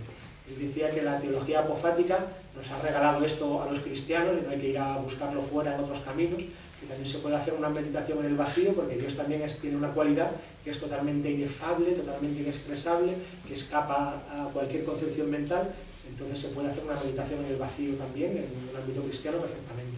Y en ocasiones se pueden utilizar técnicas psicológicas parecidas a los ejercicios ignacianos, y que a mí me recuerdan un poco a la Gestalt, como intentar representar mentalmente o imaginar momentos del Evangelio. Por supuesto, utilizar textos como los Salmos o el Evangelio, o textos de ejercicios espirituales, ¿no? Como Luis utilizaba, y uno puede llegar a imaginarlo. Luis a veces recomendaba cosas muy curiosas, como intentar imaginar lo que es el momento de la crucifixión, cómo era la corona de espinas, ¿no? Te imaginas tocándola, cómo olía en ese momento, cómo debía oler Jesús, intentar cómo imaginar internamente estos momentos, o momentos del Evangelio, o palabras autófonas de Jesús. Prueba a decirlas tú mismo, a ver qué sientes. Prueba a imaginar que Dios mismo te las dice a ti ahora mismo, a ver qué sientes. Entonces hacía también a veces ejercicios así, en que estaba metiendo pequeños elementos psicológicos en la parte espiritual. Él hablaba también, claro, era cristiano 100%, y él hablaba también de la novedad del cristianismo, y a pesar de que él estaba abierto a otras tradiciones, y yo he visto terapias de amigos a los que, sencillo, sin meterse directamente, porque si no no sería buen terapeuta, sin dar un consejo muy directo, pero casi les había orientado al ámbito del sufismo, a pesar de ser del cristiano, porque habían tenido sueños muy claros que les estaba indicando en esa dirección. Entonces Luis interpretaba esos sueños y le decía a esta persona, pues sí, parece que todos estos sueños están indicando que para ti está bien, que profundices un poco en el sufismo, que te dediques al sufismo, y conozco una persona en concreto que se interesó por el sufismo debido a, o en parte gracias a la terapia con Luis, porque él nunca intentaba convencerte de nada, ni quería venderte su cosmovisión de ninguna manera, ni su religión, ni el cristianismo de ninguna forma. Bueno, no quería venderte nada. Una cosa que no he dicho antes es que Luis no pedía dinero directamente por las terapias, sino que si tú le pagabas, lo aceptaba, al final de la terapia llegabas a un acuerdo, pues 40 euros, 50 euros, lo que fuera. Entonces tú al final, si le pagabas, él decía, se paga al final como en un taxi, ¿no? Al llegar al final del viaje, ¿no? Al final de la sesión. Pero claro, muchas veces después de una sesión de terapia, pues habías un poco descolocado, habían pasado cosas que te habían movilizado por dentro y se te olvidaba pagar. Yo jamás, ni a mí, ni a otras personas que he visto que Luis les pidiera el dinero. Y a mí me cobraba una cantidad ridícula en la época, 20 euros me cobraba, que ya en la época era ridícula esa cantidad, ni más para una persona del nivel de Luis. Y yo tuve que hacer un trabajo fuerte con él para convencerle, porque luego empecé a tener más dinero en una temporada, cuando trabajé de ilusionista, empecé a tener más dinero, y tuve que hacer un trabajo con él fuerte para convencerle de que me lo subiera a 30, que él no quería, a 30 euros, que a lo mejor le podía cobrar en la época 70 sobradamente, ¿no? Por su nivel y categoría mínimo. Y tengo mucho, y yo creo que le pagué casi toda la sesión, y tengo algún conocido que él hacía esta prueba y nunca le pagaba, y estoy seguro que ha habido gente, casi me consta, que ha hecho terapias y terapias gratis con él sin pagarle nunca, porque él no lo pedía y te seguía atendiendo con el mismo cariño y la misma cercanía, ¿no? Y no te pedía nada. Aquí sí que yo creo que él ha llegado a la síntesis, por esto yo le veo como pequeños destellos de santidad. Esto es algo que muy poca gente estaría dispuesto a hacer, o lo que hacía con los psicóticos. Normalmente se dice que las psicosis son incurables, bueno, habría que ver qué es la psicosis, y pues eso para mí es un gran cajón desastre donde caben mil cosas, pero bueno, se suele decir en psicología académica que la psicosis o las esquizofrenias son enfermedades incurables de por vida crónicas. Sin embargo, Luis decía que él había sacado adelante a algunos psicóticos, pero hacía cosas que nadie estaría dispuesto a hacer. Con alguno de ellos convivía de vez en cuando, le dejaba venir a la fundación y estar unos días allí con él, y jugaba con él, jugaba con el Lego. Tenía un Lego y jugaba con hacer como si fuera un padre, haciendo un paternaje. Claro, un psicótico o ciertos tipos de psicosis está muy desestructurado el vínculo paterno-materno desde la primera infancia, y necesita como un nuevo papá que le cuide como a un niño pequeño, ¿no? Y esto, claro, es que nadie está dispuesto a hacerlo. Yo no conozco ningún psicólogo que esté dispuesto a decir, bueno, pues voy a tratar a un psicótico, pues le invito a vivir a casa, juego con él como si fuera mi hijo y así lo voy sacando adelante. Y contaba otro caso, todavía para mí casi más increíble, que era uno que al llegar, lo primero que hacía era defecar en la alfombra de Luis, del despacho, ¿no? O sea, se cagaba en la alfombra. Y entonces Luis decía que era un test de confianza, ¿no? Igual que, sí, esto era, ¿no? Una prueba, decía, esto era algo simbólico, decía, luego yo lo limpiaba y seguía con la terapia, porque esto era una prueba de confianza, ¿no? Es normal, cuando uno elige un terapeuta, esto yo lo veo también continuamente, es lógico hacer como un pequeño test de confianza. Tú tienes que saber que la persona ante la que estás, como diría Luis, es un continente seguro para depositar mis problemáticas y mi ansiedad, que va a ser buen profesional, que va a mantener el secreto. Y entonces es muy habitual que un paciente te haga pequeñas pruebas o pequeños test, pues que claro, pues una inversión, digamos, de alguien ya muy desestructurado, pues era una prueba. Entonces él llegaba y defecaba, y Luis con toda amabilidad lo limpiaba y seguía con la terapia, ¿no? Entonces, claro, esto es algo que muy poca gente estaría dispuesto a hacer, ¿no? Entonces yo creo que había llegado como a la síntesis del cristianismo, que para mí es la que da el propio Jesús en el Evangelio, ¿no? El Shema Israel, ¿no? Amarás a Dios sobre todas las cosas, con tu alma, de todo tu ser. Y el segundo mandamiento, semejante a este, al prójimo como a ti mismo, ¿no? Que yo llamo el mandamiento vertical y horizontal, el mandamiento vertical con lo divino y el mandamiento horizontal con el prójimo. Y yo creo que Luis intentaba realmente y sinceramente estar ahí. Para mí lo conseguía. Puede que otro tenga otra vivencia, otra visión de una persona muy compleja y poliédrica, pero para mí lo conseguía. Él amaba a Dios sobre todas las cosas y al prójimo como a él mismo. Intentaba siempre estar de verdad, sinceramente, al servicio de los demás, como este mandamiento. Y ya para acabar, voy a 2 minutillos. ¿Cómo entendía él lo que realmente aportaba el cristianismo a nivel filosófico, antropológico, psicológico y espiritual? Que en realidad son 4 cositas. Y sería, bueno, lo primero que él dice, que frente a otras religiones o tradiciones, el cristianismo hace hincapié en la transformación de la interioridad, no tanto en los aspectos externos y rituales o en la adhesión formal a una determinada legislación o a una determinada dogmática. Entonces, lo importante es seguir tal legislación, o hacer el rito de esta manera, o hacer muchos ritos de esta forma muy exacta y muy determinada, ¿no? Como ocurre en las religiones antiguas. Y sin embargo, Cristo, esto no es lo importante, por eso él todo el tiempo en el Evangelio está jugando con la ley, está saltándose incluso la ley judía de su época en muchos momentos, para demostrar que la ley tiene que estar al servicio del hombre y no al hombre de la ley, Dios no está al servicio del hombre, porque lo importante es una cierta transformación interior. Y esto es una novedad cristiana que él aplicaba continuamente en la práctica. No importa tanto, yo qué sé, pues cumplir la vigilia, el ayuno y la misa, sino que uno realmente intente ser mejor persona con los demás y se ponga a disposición divina. Que se establece una dinámica, una comunicación absoluta, pero es una comunicación personal y por lo tanto concreta. E incluso, ya cristianamente hablando, filial, ¿no? Una relación como de un padre con un hijo, que sería la relación terapéutica perfecta, ¿no? Porque el terapeuta es como una especie de padre postizo, o de sustituto del padre, entonces sería como una comunicación con el padre absoluto. Bueno, una cosa interesante, una relación amical, una relación casi de amistad. Y una relación interesante también es que él decía que ya se supera esa idea de la salvación como pueblo, de una salvación colectiva que está presente en el judaísmo y en muchas religiones antiguas, de que hay un pueblo elegido y te salvas casi por la pertenencia formal al pueblo, el pueblo se puede condenar si lo hace mal y el chivo expiatorio, y los sacrificios como el de Abraham y todo este tipo de cosas, pero tampoco es individualista, como en un sentido helénico, decía él, en el que la salvación es una cosa que solo depende de mí como individuo, yo me salvo y ellos quedáis, ¿no? Sino que es una cosa más bien de que el pueblo se universaliza. Entonces, la salvación tiene un aspecto individual y un aspecto colectivo, ¿no? También es fronteriza. Entonces hay un pueblo de Dios, pero que es universal, ya no es una pertenencia formal a un grupo exclusivo con carnet de pertenencia, sino que ya es el cuerpo mismo de Cristo y es universal. Y luego también, según él, claro, obviamente una de las cosas más importantes de esa novedad cristiana sería la igualdad de todos los seres humanos, y entonces de ahí sale el concepto de dignidad humana por el mero hecho de ser humano, en el que ya no soy mejor o peor que tú según yo pertenezco a la tribu adecuada o a la religión adecuada, sino que por el mero hecho de ser humano ya hay una dignidad intrínseca que es absoluta. Y esta sería como una aportación para el cristiano, de donde salen todas las revoluciones, ¿no? Esto también lo decía mucho el marxismo, o muchas revoluciones en realidad solamente serían posibles en una antropología cristiana, en el que nos damos cuenta que no puede haber una clase oprimiendo a otra clase, porque todos tenemos el mismo valor y la misma dignidad, y es como un cristianismo sin Dios, o un cristianismo que se ha dado la vuelta o se ha vuelto loco, ¿no? Algo así. Y entonces Jesús es lo concreto, esto también era la palabra concreto, era muy habitual en su sistema. Jesús sería la concreción de lo divino en la historia, que viene a sintetizar y a recapitular en sí mismo y en su corporalidad incluso toda la historia completa. Entonces hay algo ahí casi escatológico. A partir de la venida de Jesús en la historia, para Luis, claro, como cristiano, sí que se inicia un tiempo nuevo en el que hay una nueva salvación con una mediación directa y para él necesaria con el cuerpo de Cristo y con la figura de Jesús. Y he visto una cosa en la comunicación absoluta, y lo voy a leer, que es muy breve, que sería el programa de conducta extraído, ¿no? Él intenta extraer, sacar la síntesis como la píldora de cuál es el programa de conducta que propone Jesús en el Evangelio, que son 5 puntos muy breves. Y dice, como veréis, es el programa más sencillo que hay, y es un programa que aparentemente es plenamente humano. Sin embargo, llevar a cabo cualquiera de los puntos de este programa es imposible sin ayuda divina, lo cual demuestra que a la vez es sobrehumano. Y una cosa que él también repetía, que es un programa que sigue siendo actual.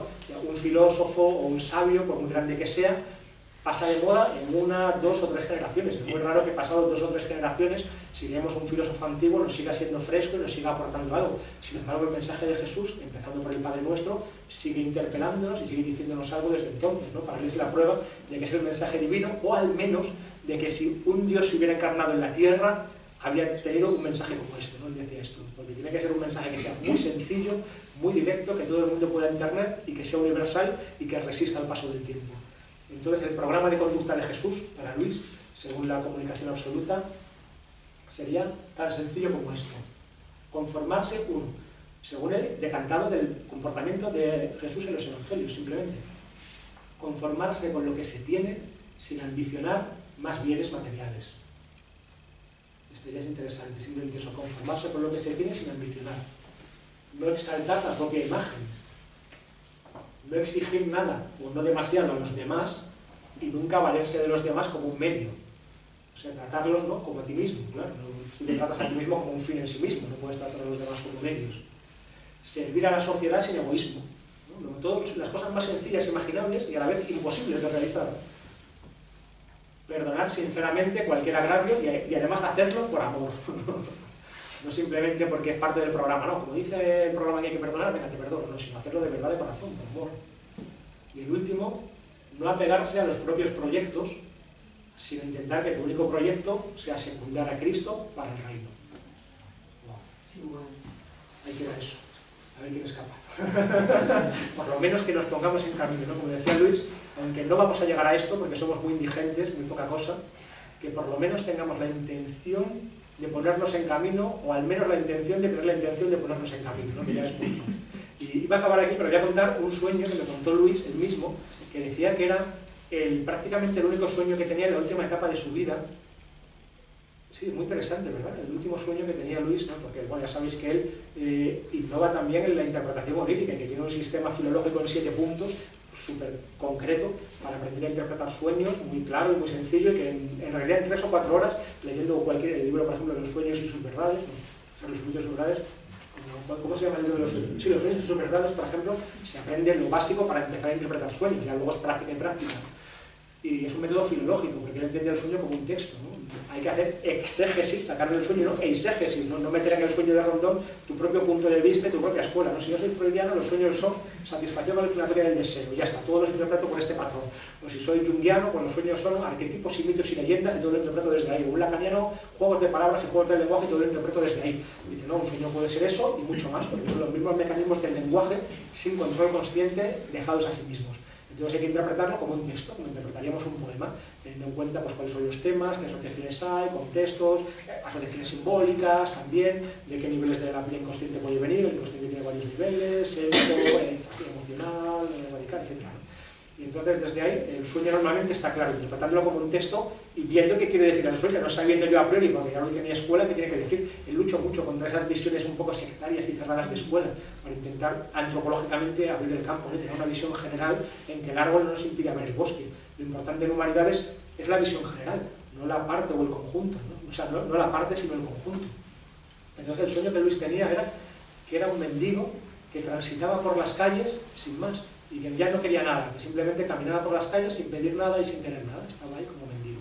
Este era el sueño que tenía al final de su vida, para mí un sueño bellísimo y muy cristiano, ¿no? Como ya no quería nada del mundo, sino que simplemente estaba en tránsito y esperando, y ya está. Y como mendigo, ¿no? Sí. Bueno, pues ya está, entonces lo dejamos aquí, si después hay que dar tiempo para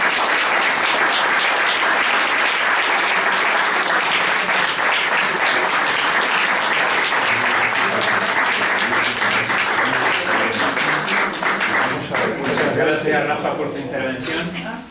Y bueno, como siempre abrimos el coloquio por si queréis comentar alguna cosa de las que nos ha dicho o queréis preguntar. Sí, vamos a ver, me ha encantado la conferencia, la charla, y la verdad que enhorabuena y bueno, he aprendido muchas cosas.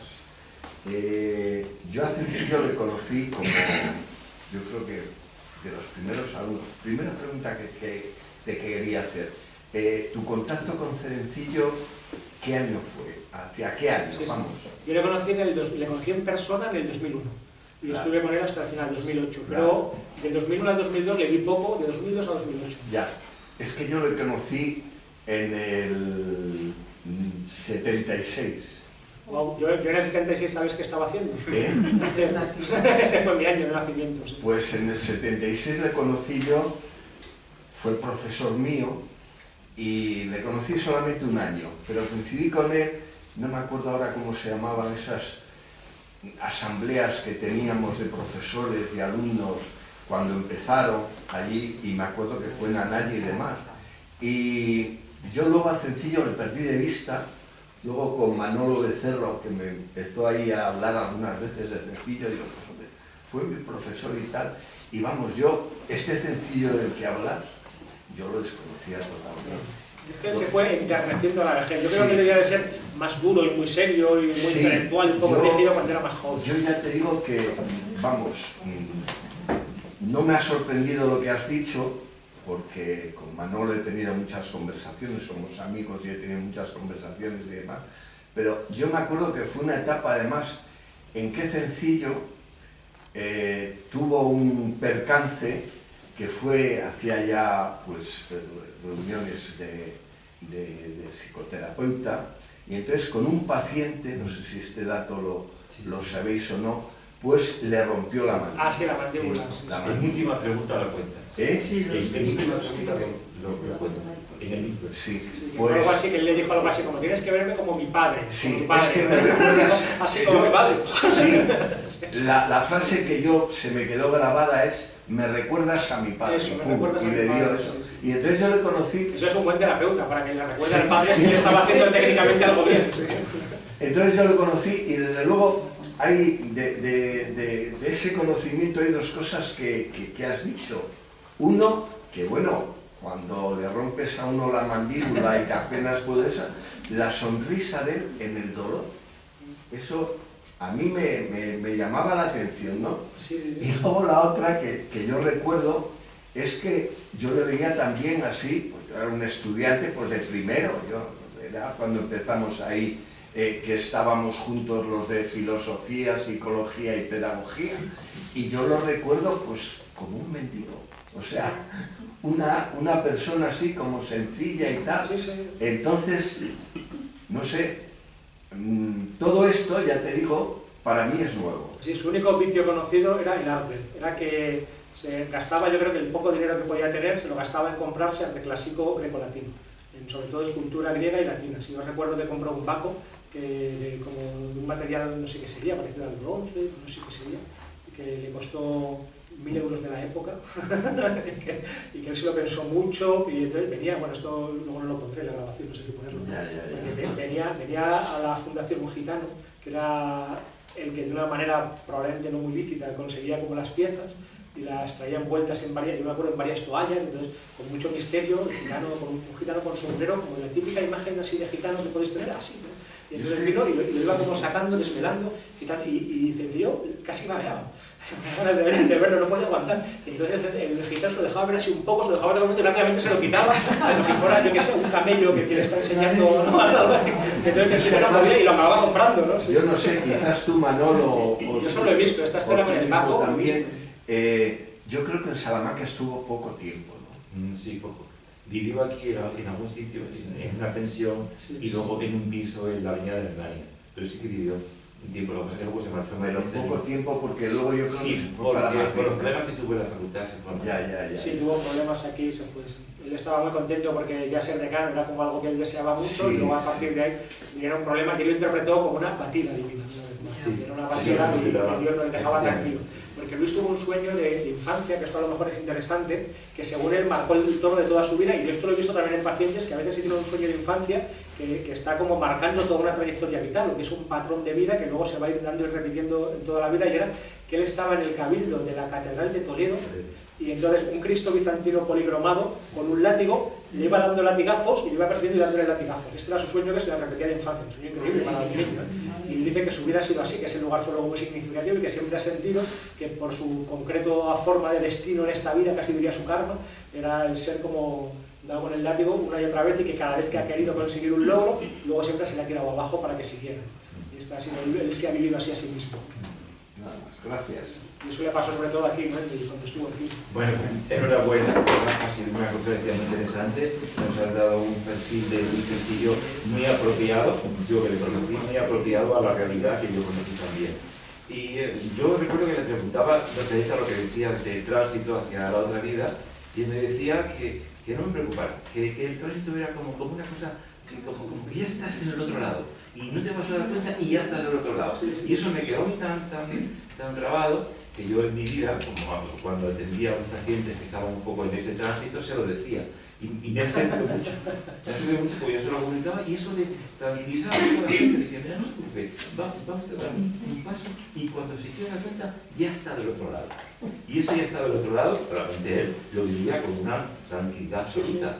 Incluso alguna vez me dijo a mí que ya, una vez que tuvo un problema, que yo le llevaba al hospital en mi coche, me decía, es que he sentido una sensación de que ya me queda poco tiempo. Luego no es verdad, porque lo que me quedaba todavía unos cuantos años. Pero que nunca he tenido miedo a la muerte. No, nunca, y eso, casi la deseabas. Bueno, yo de alguna manera lo asumí y lo intento recordar para no tener miedo a la muerte. Y luego, referente al fundamento, que me ha gustado mucho como lo has dicho, también decía él que la persona, aunque nacemos con los genes, con predisposiciones genéticas, pero nunca el comportamiento está establecido, porque en otras especies sí que está establecido, y en los humanos somos indigentes completamente cuando somos pequeños, ¿no? Un animal anda enseguida y los humanos tardamos un año y pico en andar. Entonces decía que a pesar de que la formación del hombre era muy completa, al final siempre quedaba esa bóveda que tú has dicho arriba, una deseada, por ese agujero que quedaba por cerrar. Eso era para que una deseada luz superior entrara en el hombre, y eso era, según él, la divinidad.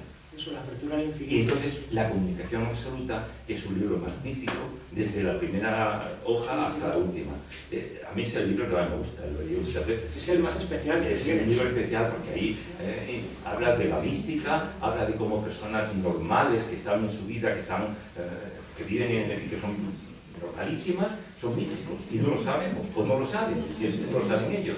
Y otras personas que se creen místicos, pues a lo mejor no lo son. Bueno, que camino la mística es muy complicado. Y ese libro realmente es una preciosidad de libro en cuanto que habla que la comunicación con Dios, dice él también que cuando no se puede hacer terapia, porque las personas no todo el mundo puede hacer terapia desgraciadamente, que se pongan en contacto con Dios. Que la comunicación dinámica con esa comunicación absoluta les va a procurar ese terapeuta absolutamente transferencialmente bien establecido y que Dios nunca decepciona al ser humano.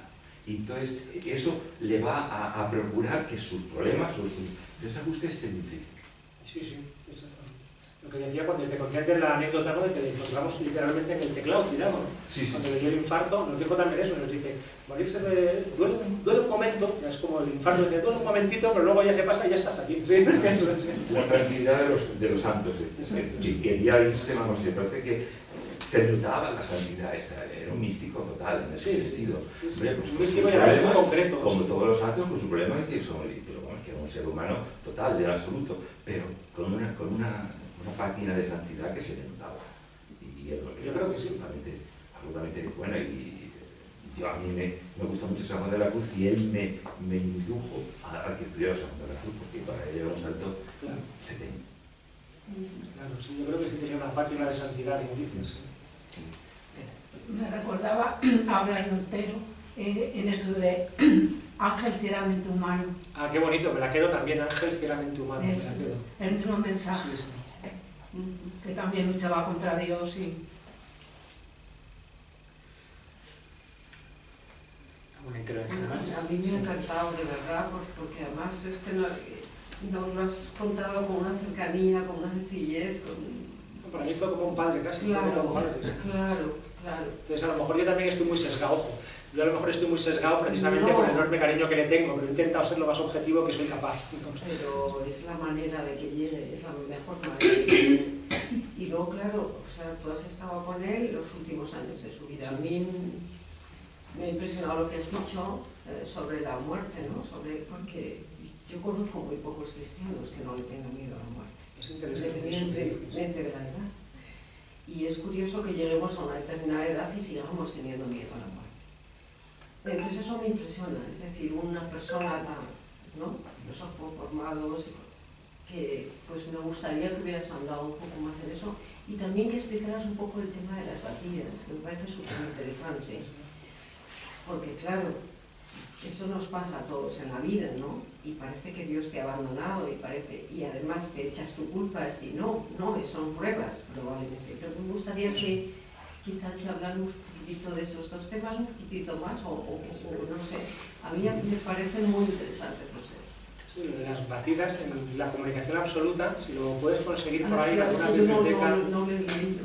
ahí vienen varios tipos y varias posibilidades, pero son cosas, al menos como lo cuentáis, muy concretas, ¿no? Pueden ser que uno tenga pues problemas sociales, o como fracasos, o que traiciones, que amigos te dejen de lado, y sobre todo problemas físicos de salud, ¿no? Yo qué sé, como Santa Teresa, como tanto, y problemas psicológicos. Él hacía mucho hincapié en que hay gente que lo que a él le ha tocado, la cruz que tiene, es que tiene un problema psicológico grave y tiene que vivir con eso e intentar seguir el camino, incluso el camino místico, a pesar de eso. Y puede ser pues cualquier cruz o cualquier malo problema de la vida, es una prueba divina, y de hecho todo se puede interpretar así. Cualquier problema que nos pase es para crecer, ser mejores personas y ponernos más en el camino como una prueba divina, una prueba de fe. Y lo de la muerte, él no tenía ni el más mínimo rastro de miedo a la muerte. ¿Pero qué decía? Porque claro, sí, tú estuviste a su lado en los últimos años de su vida. Sí, sí. Entonces... A mí me lo quitó, a mí el miedo a la muerte, la terapia con él, me lo quitó, hombre, no por completo, no me quiero morir ahora, pero prácticamente me lo ha quitado por completo, sí. Porque él estaba totalmente convencido, él decía que ya había visto los montajes de todo de la vida, que además ya a su edad no iba a empezar de cero nada nuevo, una gran novedad, y que ya era como seguir en lo mismo, y a la vez con el cuerpo cada vez más deteriorado, lleno de dolores y de achaques, y que entonces ya le estaba esperando el momento de la muerte, y vivía su etapa final como una purificación, como una vida curativa, ¿no? Algo así. Sí, Manuel. Una pregunta breve, que para una persona que escribe tanto, imagino que también se nutre tanto, libros y una biblioteca extensa. Yo tengo la duda, pues, si conoces tú, ¿qué leía? O aparte de que escribía, ¿qué leía? Porque no es un autor tampoco muy dado a citar a otros. ¿Y qué Es leía? verdad, Sí, cita lo justo, lleva razón. pero lo justo y a poco también. Era kantiano. ¿Qué leía? Leía todo. Él leía a los autores en su lengua. Él se enfadaba un poco si sobre todo los autores europeos, yo que sé, alemanes o franceses o grecolatinos no los leías en su lengua, ¿no? Que decía que es como había que leerlo. Y luego él decía que pensaba en alemán en perfecto castellano. Él cuando empezó a leer a Hegel, sí, él decía eso, pero no me di cuenta cuando empecé a leer a Hegel que yo pensaba en alemán. Lo único que como lo hacía en castellano no me había dado cuenta hasta ese momento, ¿no? Entonces, es que claro, yo creo que él, por la trayectoria que ha tenido, pues ha profundizado pues, en la mayoría de los autores importantes que ha habido, y recomendaba también leer la obra completa de los autores. Yo creo que él lo hacía. Él entonces debería de pillar, así va a temporada, siempre estaba, decía, al menos con una lengua y con 2 o 3 autores, porque de esa manera los podía relacionar. Entonces él cogía, yo que sé, decía, pues Hegel, Kant y el hebreo. Y entonces estaba, como pasaba una temporada de su vida, metió en 2 o 3 autores y en una lengua, para intentar ponerlo todo en relación. Esto es lo que él decía. Y entonces su biblioteca era enorme, claro, tenía una biblioteca abajo, en la parte baja de la fundación, enorme. Y habrá tenido que leer muchísimo. O sea, yo no sé cuánto habrá leído Luis, pero una cosa extraordinaria, sin duda, porque se dedicó solo a eso. Se dedicó solo a estudiar, yo creo, no sin distracciones. Y otra pregunta. Las relaciones de familia biológica, de familia religiosa, jesuitas, y de familia iglesia. ¿Por qué es tan No sé, a lo mejor hay alguien que me ayuda, porque Bueno, la familia tenía un hermano. relación de familia era Solo le quedaba un hermano vivo, yo creo, cuando yo le conocí. Y eran los más de Mallorca, que eran estos que salen mucho en las revistas. Entonces él me comentaba que cuando iba le mandaban un billete de avión para ir a Mallorca en las Navidades. Entonces él dice, pues yo iba con la camisa, unas camisas que tenía horrorosas, que las compraba porque valían muy baratas. Lo más barato, yo iba siempre vestido lo más barato, lo más cutre. De Sudalet, de esas cosas horrorosas. Y claro, cuando iba allí estaba con la aristocracia española, era marqués también, y su familia era aristócrata. Y cuando se presentaba allí con esa pinta, le decía, oh, qué original tienes. Decía una cosa que yo recuerdo que decía, no sé si decía su padre o su madre, decía, lo que ellos querían es que yo estuviera todo el día tomando té y magdalenas con las marquesas. Eso era lo que más me espantaba. O sea, ¿qué más me espantaba? Y bueno, pues él tenía una relación con los primos de Mallorca, que iba mucho a verlos, y bueno, con la familia tenía una relación, bueno, y con su padre tuvo pues, una relación relativamente, bueno, compleja. Con su madre sí tuvo una relación muy bien. Sí, sí, con su madre siempre hablaba Y bien. con su padre me contó que, como él estaba aquí en Salamanca, iba de aquí de Salamanca a Madrid, bueno, cuando terminaba la semana, pues fíjate, para un día que no fui a ver a mi padre y se murió ese día. Y le quedó una especie de, como un no sé qué, que era reluciendo de la cruz, porque tenía que haber ido a verle y no le vi. Tenía con él ciertas diferencias, porque eran personalidades completamente distintas, pero bueno, también tenía una relación buena con él. Y me dijo que cuando murió tuvo una temporada en la que se comunicaba, o él notaba una comunicación con su padre muy cercana. Dice, luego ya después pasó un tiempo y desapareció. Entonces, bueno, cuando yo tenía una pérdida familiar, estaba esperando también esa comunicación, porque pensé incluso que él de alguna manera se iba a comunicar, no sé, que se comunicó con alguien, pero yo no noté nada. Pues debe estar en la ONG, ¿no? Si tu terapia de baterías está en la ONG. A lo mejor todavía, nunca es tarde, para esperar. Y bueno, y en cuanto a la relación con la orden jesuítica, pues tuvo un conflicto con ellos porque no lo dejaban publicar. Y en la filosofía, él decía que una vez le dijo como un prior en jesuita, decía, tú puedes hacer dentro de la orden cualquier cosa menos enseñar filosofía. Con lo cual, le cercenaron completamente. Y me dijo a mí, es que primero hay que atender a la vocación de uno y después ya a otras cosas. Y su vocación estaba cercenándose allí dentro, con lo cual tuvo que salirse. Tuvo que salirse de la orden porque... Realmente no hablaba mal, no hablaba mal de los jesuitas. Tuvo algunos amigos jesuitas que eran muy conocidos. Entonces yo, que estuve a punto de ir a Lovaina a hacer respectivas de psiquiatría, me puse en contacto con un amigo suyo para que me iba a facilitar las cosas. Lo que pasa es que después salió unas exposiciones aquí en España y ya no me pude ir, pero que sí que tenía muy buena relación con un compañero jesuita.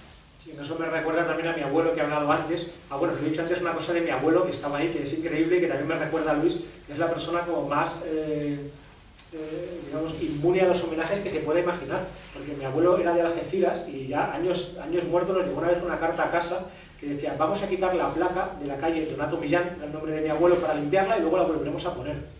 ¿Cómo? Nadie en la familia sabía que mi abuelo tenía una calle, porque no lo había dicho a nadie, ¿no? Y en esto también me recordaba a Cencillo. Y en esto que tú has dicho también, porque Cencillo, de alguna manera, siempre tuvo que pensar en libertad, igual que mi abuelo. Mi abuelo estuvo en la cárcel, en Cádiz, primero con los nacionales, o sea, primero con los rojos y luego con los nacionales, porque no se acababa de casar con nadie. Él tenía como su propio pensamiento. Era amigo de Temán, mi abuelo, ¿no? Amigo y enemigo también, a la vez, ¿no? Y entonces yo siempre les he tenido muy relacionados en vino. Mi transferencia con Luis, de alguna manera, mi transferencia psicoanalítica, siempre lo he visto como un padre y casi como un abuelo en este sentido, ¿no? Igual que mi abuelo luego siempre publicó más de 12.000 artículos en el diario de Cádiz, obras de teatro y tal, porque tiene la calle, de Donato Millán en Algeciras, pero nunca se casó con nadie, siempre tuvo un montón de problemas cada vez que había que pensar en grupo o estar afiliado a un partido o tal. Ahí siempre tuvo problemas igual que Luis, porque pensaba pues con libertad. Sí, sí, sí. Pues muchas gracias. Nada más. Pues, Muchísimas gracias.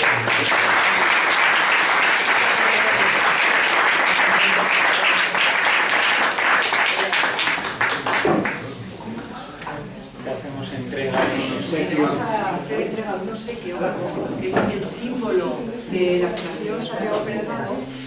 Ya sabes que es el símbolo de admiración hacia arriba, que solo lo tiene el idioma español, como te comenté. Y entonces las agüitas son la fluvialidad. Y estamos ahí en esa fluvialidad eterna. Hacia arriba siempre, hacia arriba. Un